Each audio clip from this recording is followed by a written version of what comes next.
Hello my dear students, welcome back to my channel life in law. তো আজকের এই ভিডিওতে আমরা অ্যারেস্ট অ্যান্ড ইটস টাইপস নিয়ে আলোচনা করব। ঠিক আছে, তো under the code of criminal procedure 1973, অর্থাৎ এই ক্রিমিনাল প্রসিডিওর কোডের আন্ডারে অ্যারেস্টের কি প্রভিশনস রয়েছে এবং অ্যারেস্টের কি টাইপস রয়েছে সেগুলো নিয়ে আলোচনা করব।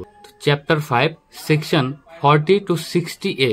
তো এই কোড অফ ক্রিমিনাল প্রসিডিওরের চ্যাপ্টার 5-এর আন্ডারে যে সেকশন 40 থেকে 60A রয়েছে, এর মধ্যে কিন্তু অ্যারেস্ট, এর টাইপস এবং এই অ্যারেস্ট সম্বন্ধীয় বিভিন্ন প্রভিশনস নিয়ে কিন্তু আলোচনা করা হয়েছে।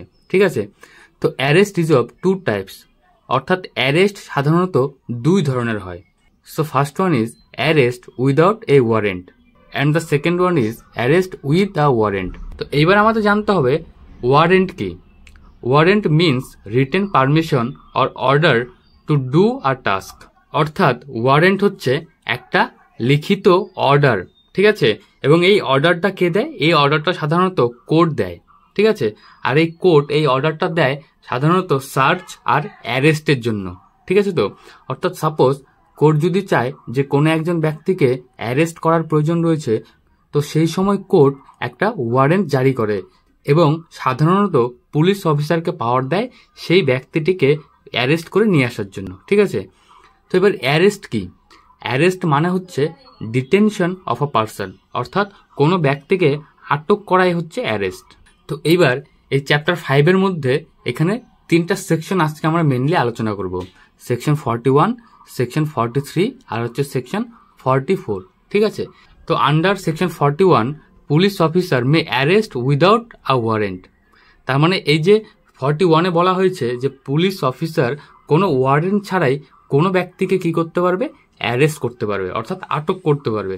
এইবার কথা হচ্ছে কোন কোন পরিস্থিতিতে আটক করতে পারে সেগুলো আমরা যখন এই সেকশন 41টা ডিটেলসে আলোচনা করব তখন আমরা দেখব। ঠিক আছে, তো এখানে আমরা মেনলি দেখছি যে ওয়ারেন্ট ছাড়া কোন কোন ব্যক্তি অ্যারেস্ট করতে পারে। এক নম্বর হয়ে গেল আন্ডার সেকশন 41-এ police officer, and under section 43 any private person. Private person মানে যে কোনো ব্যক্তি কিন্তু কোনো একজন ব্যক্তিকে অ্যারেস্ট করতে পারে।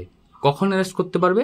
যখন যে ব্যক্তিকে অ্যারেস্ট করছে বা আটক করছে সেই ব্যক্তিটি একটা নন বেলেবল আর হচ্ছে কি কগনিজেবল অফেন্স কমিট করবে, তখন কিন্তু তাকে হচ্ছে কি করতে পারবে? আটক করতে পারবে।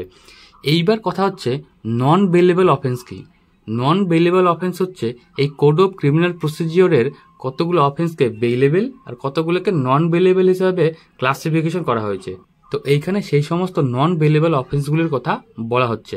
আর এই নন বেলেবল অফেন্সের জন্য যদি কোনো ব্যক্তিকে আটক করা হয় তো সেই ব্যক্তি কিন্তু বেল পেতে খুব অসুবিধা হয়। কেন হয়?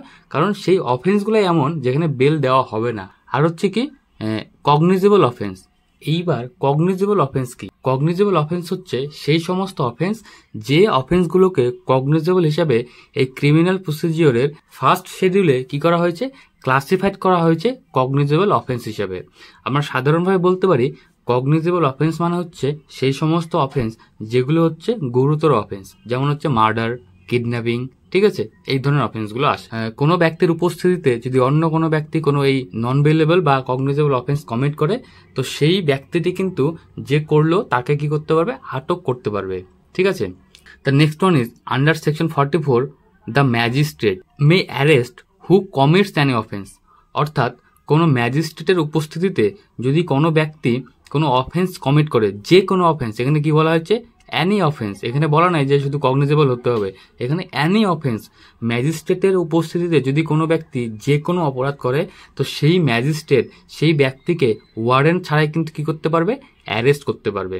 আর এইখানে ম্যাজিস্ট্রেট মানে জুডিশিয়াল ম্যাজিস্ট্রেট না, এখানে এক্সিকিউটিভ ম্যাজিস্ট্রেটেরও কিন্তু সেম পাওয়ারটাই আছে। আর এইবার অ্যারেস্ট উইথ ওয়ারেন্ট এর মানে কি? Court may issue a warrant to any person or police officer to arrest a person, অর্থাৎ কোর্ট যদি চায় তাহলে যে কোনো ব্যক্তিকে বা পুলিশ অফিসারকে ওয়ারেন্ট ইস্যু করতে পারে কোনো ব্যক্তির অ্যারেস্টের জন্য। এই যে এখানে অ্যানি পার্সন কথাটা আছে, এই অ্যানি পার্সন কথাটার কিন্তু গুরুত্ব বুঝতে হবে। তো এইখানে অ্যানি পার্সন মানে হচ্ছে আদার দ্যান পুলিশ অফিসার। ঠিক আছে, এখানে ইডি হতে পারে, সিবিআই হতে পারে। তো কোর্ট চাইলে কিন্তু এদেরকে কি করতে পারে? ওয়ারেন্ট ইস্যু করতে পারে। কিসের জন্য? কোনো ব্যক্তির অ্যারেস্টের জন্য। ঠিক আছে, তো এই ছিল আমাদের একটা ছোট্ট একটা ভিডিও অ্যারেস্ট এবং অ্যারেস্টের টাইপস নিয়ে